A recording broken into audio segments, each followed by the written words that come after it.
Halo YouTube, selamat datang kembali di channel Den Bejo.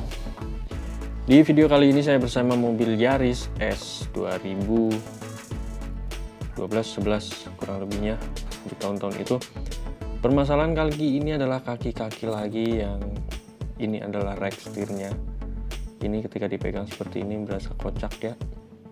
Jadi keluhannya adalah mobil ini ketika di jalan keriting, jalan patahan, atau polisi tidur yang kecil-kecil, yang kejut-kejut itu ada suara klutruk-klutruknya. Nah ini pas kita cek, ini untuk bagian rack setirnya ini berasa kena. Jadi di sini udah goyang.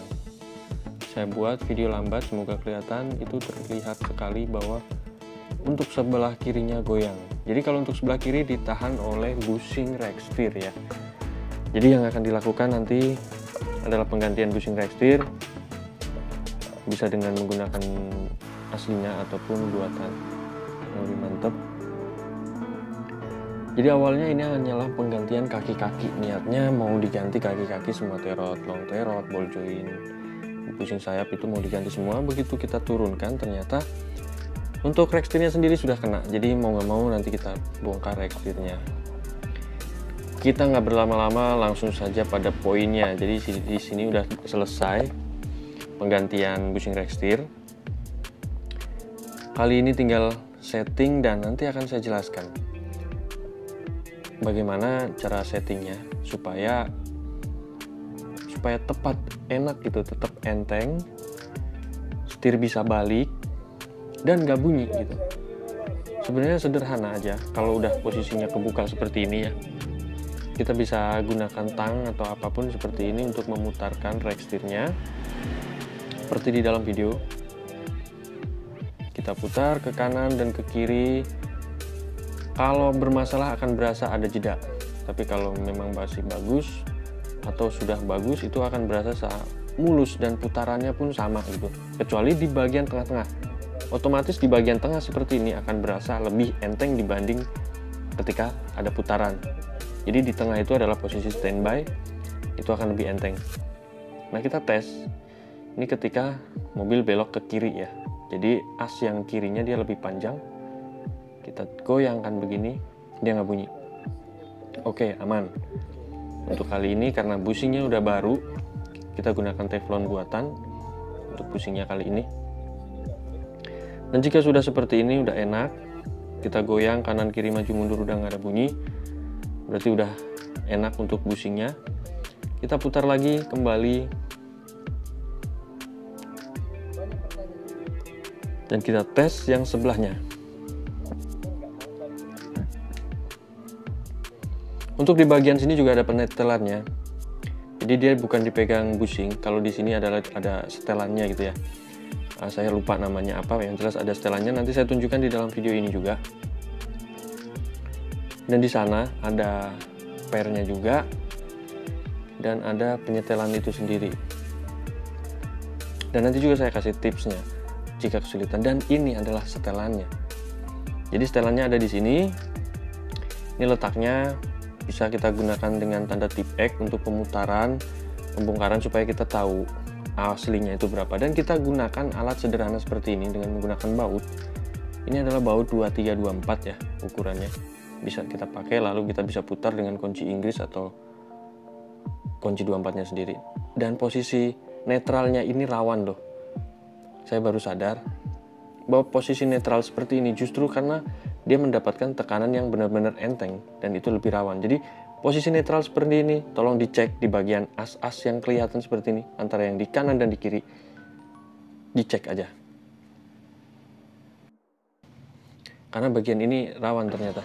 Karena ini adalah posisi terenteng dan ini adalah bushing rack setirnya yang bawaan aslinya, posisinya ada di sini, dan ini adalah fungsinya adalah untuk menjaga as ini berbenturan langsung terhadap rumahnya, sekaligus ini menjaga as ini sendiri supaya tetap bisa pada posisinya.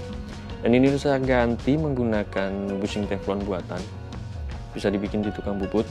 Atau kalau ada yang punya Vios mau ini langsung ke saya, bisa nanti saya belikan.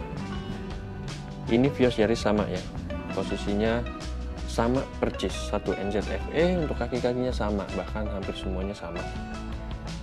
Kita coba lagi, putar-putar kanan kiri supaya kita mendapatkan hasil yang benar-benar pas. Jika masih terasa berat, kita bisa kendorkan setelan yang tadi ke kiri. Kalau misalkan masih terlalu ringan atau masih ada goyangan, kita putar ke kanan.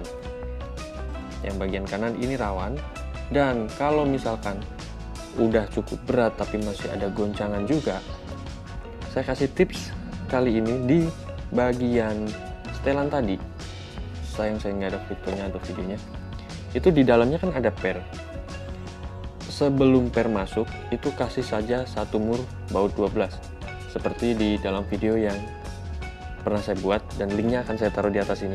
Jadi di dalam sini, ini bisa kita kasih mur 12. Kita masukkan saja, lalu kita masukkan pernya dan kita kunci setelannya tersebut. Atau bisa dengan cara diganti mangkokannya atau penahannya, apa ya namanya, saya lupa, itu saya nggak tahu juga, dan mengeluarkannya juga susah itu.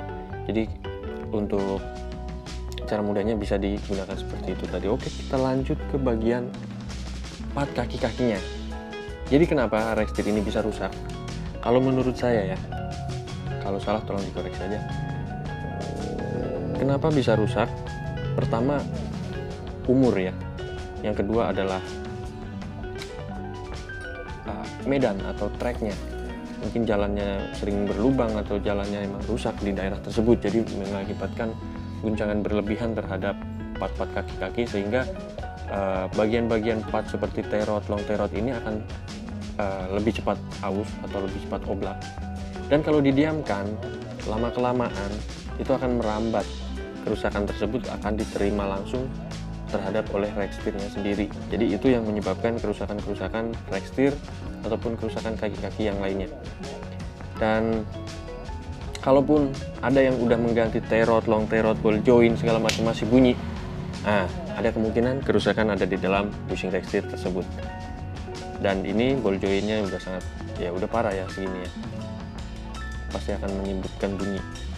Terkadang juga bisa bunyi itu bisa datang dari long terot, bisa datang dari ball joint, tapi lebih sering kalau saya ketemu itu lebih sering di bushingnya itu, bagian sana itu yang udah aus sehingga menjaga asnya itu udah nggak presisi lagi. Ini menimbulkan bunyi, menimbulkan spasi atau celah untuk as itu bisa naik turun, dan akibatnya bunyi, tentu saja seperti itu.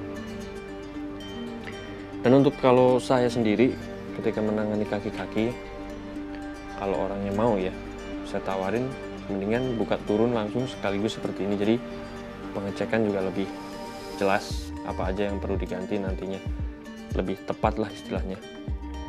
Ini partnya kali ini spesial karena menggunakan part yang bagus, yaitu 55 Jepang. Walaupun emang agak susah dicarinya, tapi part ini part berkualitas dibanding yang lainnya ya, dan harganya pun lebih mahal juga.